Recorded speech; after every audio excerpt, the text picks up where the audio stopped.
Long Beach, California, the home of Formula Drift, and I am joined by Mad Mike Wadit.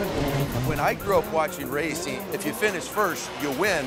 This sport is a little bit different. Yeah, so we're judged on pretty much being the most explosive driver on the track. We want to have a lot of excitement, make it look crazy, kind of out of control, but the judges are looking for line, our speed, and our angle, you know, so we're trying to execute as much angle as possible. We're trying to get as close as we can to these big concrete walls and the speed, so we're trying to do that as fast as possible. They'll rank us into a bracket of 32. They'll pair you up, so number one will go up against number 32, and then it becomes the fun part.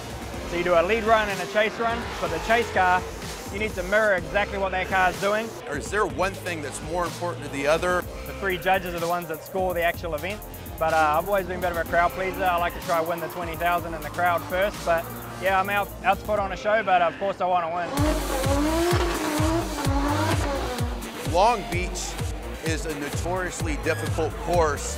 How much of a role do the different courses play in your strategy going into a race? Track does require a lot of commitment, and because of the weather, it was really slippery, it was dangerous. When it's wet, they try to drive 60–70%. If you're not driving 100%, you're gonna crash because you need to be on those lines, you need to be focused, and you need to be ready. That's one of the challenges of being a professional driver. You gotta have a good team that can watch the car and see how it gets settled and get the right shocks and the tire pressures and alignment. So you're gonna adjust your tires and your shocks based upon your practice run? Oh, for sure, yeah, and it's just really feeling it out. You know, every car is different. That's what's so unique about drifting.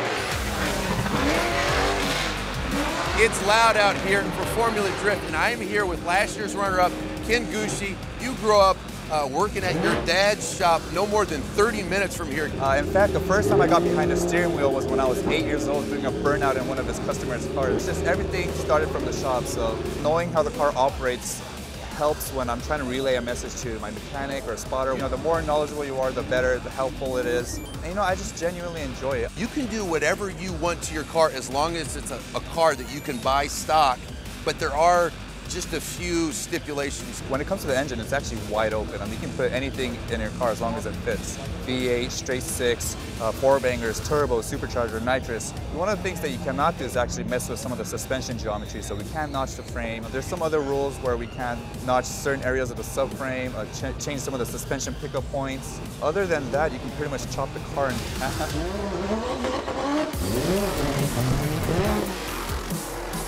Two-time champion Chris Forsberg was kind enough to let me ride along with him earlier. And I say I was white-knuckling. That means I was scared to death. But according to you, you were in full control. First run, first car out, wet conditions, and just us trying to figure out the course. Turn one felt good, you know, ease it in, little handbrake, settle the car, rolled into the throttle. And I think that's when you were starting to kind of get a feel for what was going on. Yeah, when he says get a feel, I was like... But yeah, once we transferred to turn two, just those fresh conditions, there was a little bit of oil on the track, and we just kind of like spun it around. But yeah, dumped it in gear, stood on the throttle, and it actually like helps keep the car going straight.